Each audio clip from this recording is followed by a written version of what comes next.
Now, how about them damn Celtics? And we are back with another episode of How About Them Celtics. Sam and I are here recording Sunday, October 26th, and the Celtics are 0-3 for the first time in over a decade. 2013-14 was the last time the Celtics started 0-3, and their loss to the Pistons on Sunday afternoon took them to that mark. Tough one, good first quarter, good start, and then it just slowly got chipped away by Detroit in a multitude of ways. But yeah, 0-3. Kind of hilarious loss because, I mean, they kind of won this game. People in the comments are going to get mad. They would have won this game if they could fucking rebound, which is a big part of the game. But, like, Keith Smith did, like, everybody a great service, and he tweeted out, like, the final 5 or 6 Pistons possessions that mattered, and it was, like, Celtics get them to miss offensive rebound layup. Celtics get them to miss offensive rebound dunk. Celtics get them to miss offensive rebound 2 free throws. Like, if they could have just closed out these defensive possessions, they would have won this game. Like, I'm not on the green Kool-Aid. Like, I don't really care that they're losing games because my expectations are different. It's hashtag different year. But, like, I'm not thrilled with this. Like, this is pretty fucking pathetic. It's a pathetic way to lose a basketball game because you did all the hard stuff. Or I guess rebounding is hard. It's like one of the things that, like, is literally like an effort stat when people talk about it. But it just really shit way to lose a game. I mean, you got yourself to the finish line. You couldn't get across it because you couldn't finish off defensive possessions. We all knew it was coming. We talked about it all summer. The big man rotation is a real problem for this team. And they are not doing anything to make us feel any differently. I don't think the rebounding is on the big man. I don't think the big man is on. I don't think the rebounding is the big man's problem. Well, I think it's. We knew everyone was going to have to participate. Yes. I think the new defense that they're playing is significantly hindering their ability to rebound because they're running around, they're doubling a lot, they're sending guys all over the floor. And in doing that, Nemi's not in the paint anymore. And you're left with Derek White trying to box out Asar Thompson, which he's not trying, right? Derek White's trying. He's just not going to get that rebound. It's 9 times out of 10. Like, unfortunately, that's just not how it's going to go down. They don't have the personnel to rebound like that while they're playing this style of defense. And that's where the struggle is going to be. And I mean, the only real answer is they just have to be better. Jalen talked about it every answer of his press conference, his locker room interview. Like, we just have to rebound. We just have to rebound the ball. Like, the two biggest issues, in my opinion, through 3 games, they aren't rebounding and they're shooting like dog shit. They can't make a shot. Yeah. And it's not like a lot of, like, there's some of these threes that are like, okay, that's contested. That's a different 3 from last year. They're missing shots that they made 40-50% of the time last season. They're just missing. And I'm going to look at it like part of it is just a shooting slump. Like Peyton Pritchard said after the game, like, I think shooting will help a lot of our problems. And I mean, you look at the transition opportunities the Pistons got and, you know, their ability to get down the floor and some of those problems and their ability to push the pace themselves, like, those issues get solved by the Celtics making a lot of these shots. But at the same time, giving up 18 offensive rebounds is not going to win you a basketball game. And there's multiple issues. And listen, I still think the Celtics are capable of playing good basketball, but with this game, at least in my opinion, what I took away from this game is it's hard for them to play it consistently. Like, I don't know how consistently they will be able to play the winning style of basketball that they have played. They have objectively played winning basketball for long stretches of the season, but it's the fact that they haven't been able to do it consistently is the reason they're 0-3. And I mean, Peyton Pritchard said after the game, if we shoot the way we know we can, I think we're 2-1 this season. And maybe that's true. And maybe, you know, once they break out of this slump, because like I said, they have guys who are objectively elite 3-point shooters who are not shooting like, you know, elite 3-point shooters. And maybe that changes things, but need to make their shots, need to rebound the basketball, need to stop fouling. 1, 2, 3. I don't think they're as concerned about the fouling because I think they understand that comes with the territory of the defense to a degree. And I mean, this game was an outlier. I mean, 33 free throws is insane, but I think the rebounding and the 3 and the shot making are the biggest issues so far. Yeah, the shot making was going to be the second thing I talked about because the shot making is perplexing. You mentioned it, like, they're just missing shots that they would make. These guys are all getting in the Halloween spirit. They're a bunch of fucking pumpkins. Like, they are giving you absolutely nothing. I saw somebody on Twitter today after the Jalen 40 ball, and this isn't like me like putting up the shield for Jalen again, but it was just like yeah, Jalen scoring 40 is great, but he has to like maybe pass to his teammates more without passing to the other team. And like, yeah, he had 4 turnovers, 4 assists today, but like, I don't know, dude. When fucking Derek White's 3 of 11 and Peyton Pritchard's 2 of 8 from 3 and Anthony Simons is 2 of 7, 3 guys that were supposed to be part of your like most cemented position on the team, guards, are giving you absolutely nothing from 3 this year. Peyton Pritchard has been ice cold since the start of the preseason. Bobby Manning tweeted it at one point in this game. He was 8 of 40 through the 4 preseason games and then whatever, like 2.5 regular season. I don't know. It's right around the same because he only made 1 more after that. I mean, that's just not good enough. When you have the extra opportunity, and, not to take things away from Peyton Pritchard because he did good things in this game. Like, he led the team in rebounds in a pod that we were like, hey, first thing I'm complaining about is rebounding, and he's the smallest guy on the team getting in there for 10 of them. Like, that is impressive. But he's not making threes. He did a great job of initiating in the fourth quarter, too, took it upon himself, got to the paint. Like, again, like, this is not a Peyton Pritchard was terrible game, but as a three-point shooter, he's been terrible this season. Derek White has been terrible. Anthony Simons has been mostly not good. Not terrible, but not good, and really seems to be fitting in strange to this team, which I feel like people could have predicted that too. Like, it doesn't feel super unpredictable that he's having some growing pains.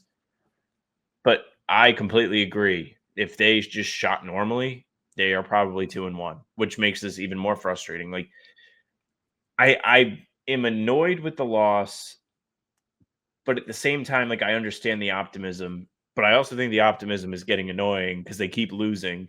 But I understand it. Like, I do understand. Like, you can be like, look, they barely lost this game. Like, they were in position to win this game, but they can't rebound, and they got so badly bludgeoned on the glass, and they still were in position to win it.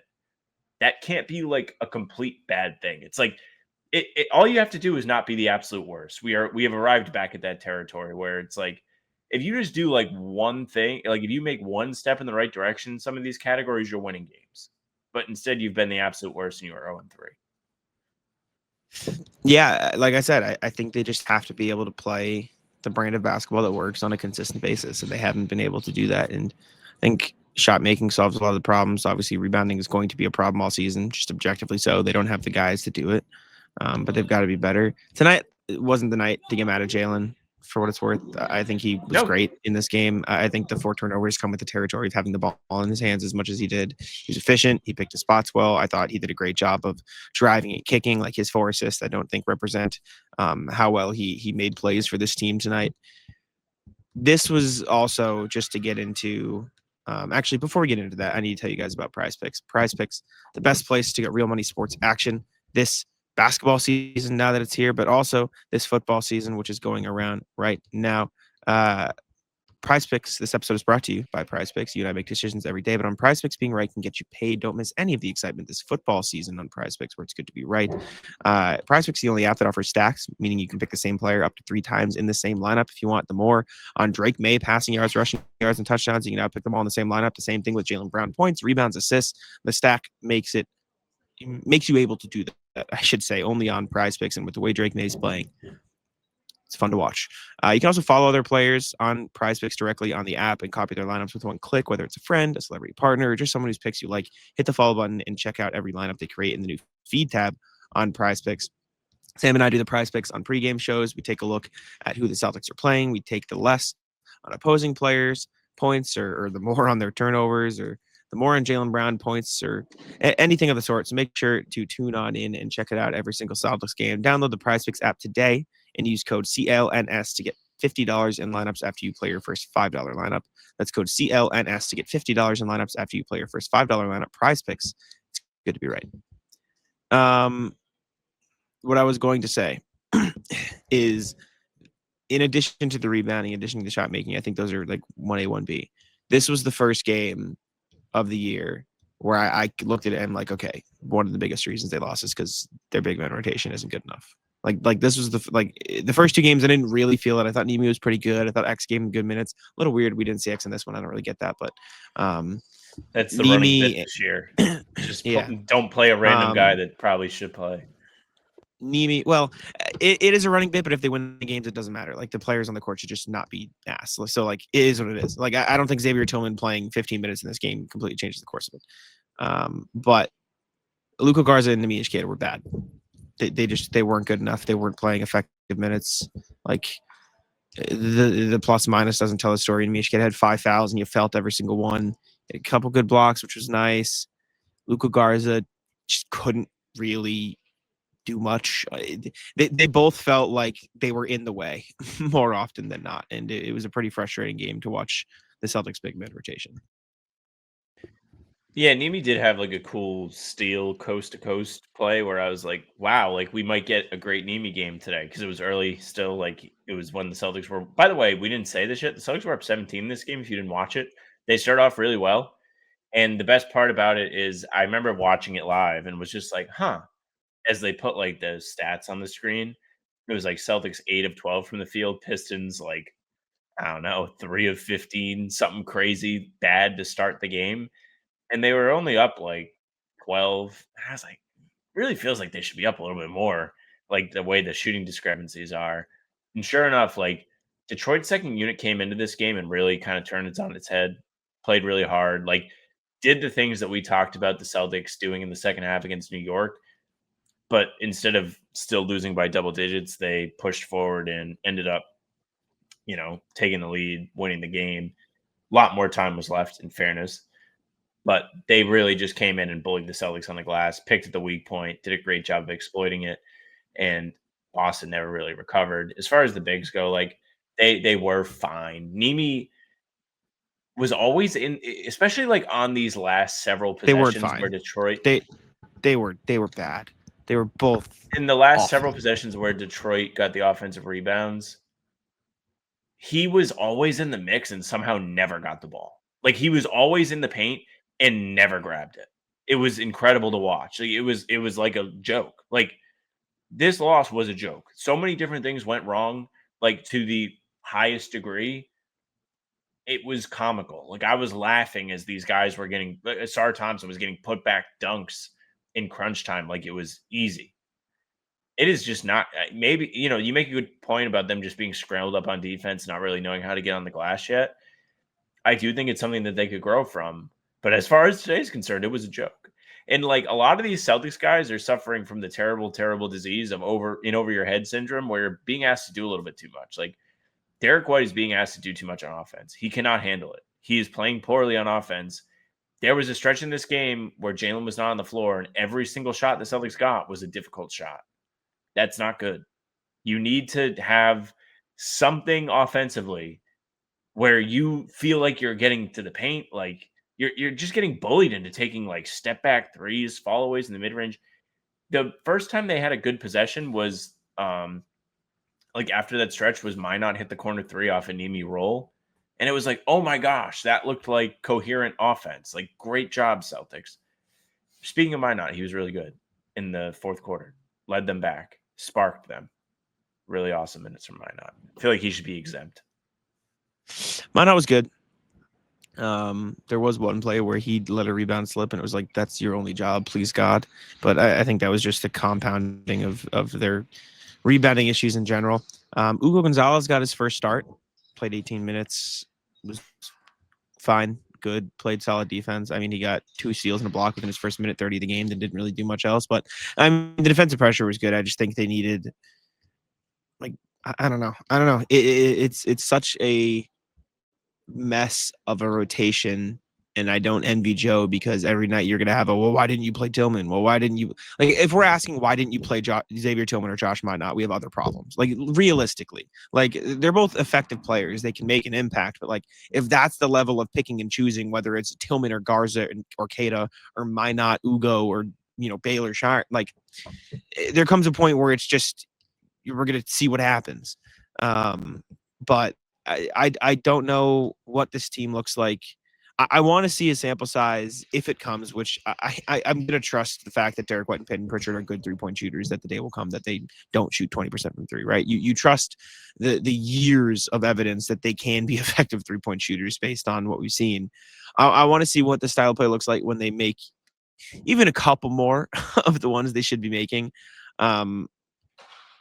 I still stand by what I said. I want a 10-game sample size. I'm going to take these are obviously part of the first 10, and I'll start making some real judgments. But the rebounding hasn't been good enough. The shot making hasn't been good enough. The bigs have been pretty rough, especially in this game. They were okay in the first couple, but yeah, man, it's just you got to rebound the basketball. You got to control the things you can control, and that's one of them. And they failed to do so, to put it bluntly. I'm looking at the 3-point shooting now on NBA.com. First of all, credit to Jalen, 50% from 3 this year on 6.7 attempts a game. Like, he's not taking them. He's taking threes. He's making threes. He looks comfortable taking threes. Really struggled taking threes last year and is taking a step forward. He looks good. Next in line, Sam Hauser, 47.6% on 7 attempts a game. He was really good in the Knicks game. Didn't feel him as much today, even though he shot 2 of 5, which is still 40%. Felt like he wasn't very good against the Sixers. Like, that Knicks game is doing a lot of heavy lifting there. And then it gets worse. Would you like to guess who's next in 3-point percentage? So what is it? What is it? Jalen, then Hauser, then Jalen Hauser, and then it gets worse. And would you like to guess the difference between Sam Hauser and the next highest 3-point shooter? It's got to be like 28%. The difference is 14%, 14.3%. So Josh Minot has shot 33.3%. He's 1 of 3 on the season. Made a big one today. And then Sam, do you know what he was tonight? 1 of 3. He was 1 of he's 1 of 3 tonight. Okay. Well, they were all tonight. They're all tonight. That's so yeah, funny. that makes sense. He didn't really shoot in the first game. Yeah. But Anthony Simons next, 29.4. Derek White, 28.6. Tillman, 25. Peyton Pritchard, 18.2% on 7.3 a game. He should be taking them. They are open shots, and it makes it all the more frustrating. They are the shots he made for the last 2 seasons. They are easy Pritchard shots. Yeah, and they're not going in. I think, to be honest with you, I think he's a little tired. I think he doesn't have his legs as much on these shots, and he's hitting the front rim, especially in these first 2 games. Didn't feel it as much today because he was like doing a lot more offensively, where even though he missed the threes and they did come in big spots, like he did other things to make me forgive him for that. He didn't do much in the first 2 games except for at the front rim.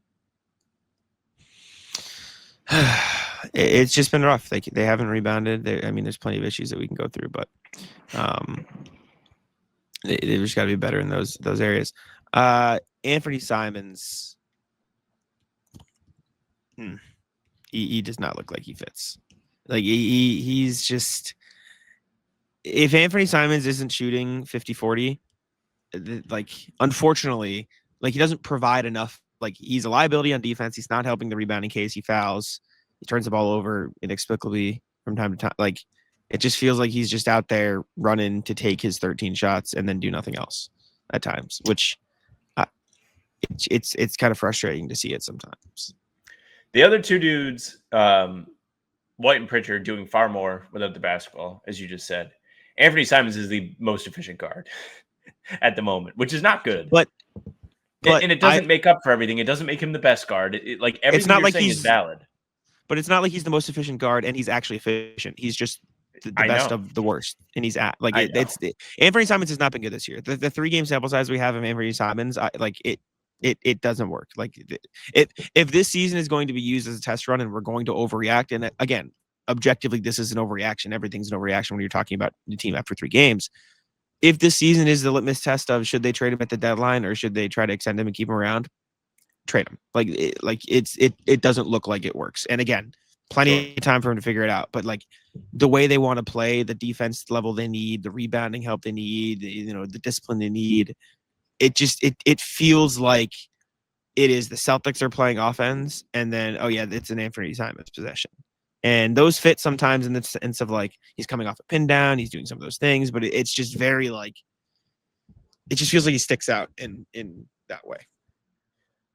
Yeah, he definitely does. I don't think that's a nitpick or anything.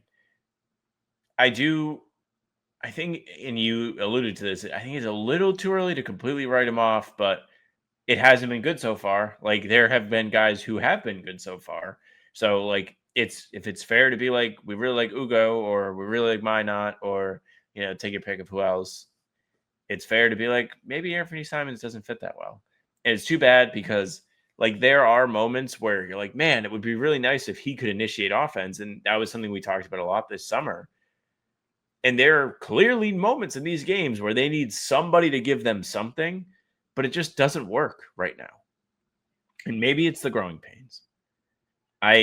People in the comments that were like really mad the other day when we were like, there's growing pains to all this. They were like, the team's just not good. The team can like not be good or like super like championship contender level, but still like get better. Yeah, no, I think this team they're not going to be an 0-82 team, right? Like, I think they're going to be better. I think they're going to be better. I still think they're going to be a fine basketball team unless they lose just too many games at the start and then you start to get the helmets on. But I don't know. I want to see what it looks like when they're not shooting like they forgot how to shoot, which I think will happen. I think this is just a really unfortunate time for a shooting slump, in my opinion. Like, you look at some of these shots that Derek and Peyton are taking, you're like, I mean, we've seen you make it a million times. Like, you've made the shot so many times. But we'll see. Derek is dealing with a wrist sprain, right? That was on the injury report. He was probable for a wrist sprain. Yes, correct. Yeah. So maybe like something to consider. Some little like grace there. Peyton Pritchard is just dealing with pumpkin. So that's not good. Happy Halloween. We'll see what happens. That's all I got, though. You got anything else? No, I don't have like that much to say about this that hasn't been said. It was just an ugly loss that could have been a win, could have been much worse. And it didn't really feel that different from the first two games in terms of like, well, I don't know. I think the Philly game is the most different. I feel like they got killed in the glass in the Knicks game. Like, it was obvious that the Knicks just dominated them in the second quarter. And like, yeah, there were good things in the second half. And they really took control of that situation by turning them over a bunch of times. That didn't happen today. So it just felt like a prolonged second quarter at Madison Square Garden for a lot of this game. Yeah, I agree. Let us know what you guys think. Appreciate your opportunity and leave a like, subscribe, and I'll take it out. Hey, thank you very much for listening and watching. Make sure you leave a like, comment, subscribe. We are here every single day. Full pods drop Tuesday, Thursday, Sunday. Game recaps morning after each game. Other videos are here in between to keep you up to date with all things Celtics. You can find the two of us on Spotify and Apple too. All pods and recaps are there. So if you just want those, follow. They'll go right to your feed. Leave a 5-star review. I'd appreciate that very, very much. You can email us, hbtcpod@gmail.com. Read them every single time we do the show. hbtcpod@gmail.com. Our socials are at How About Them C's for Twitter, Instagram, TikTok, Facebook's the name of the podcast. All streams are there. They're on YouTube. They're on Twitter. Jack's Twitch, Jack's Money NBA. Mine's at Sam LaFrance NBA. That's it for us. Bye. Tic-tac-toe.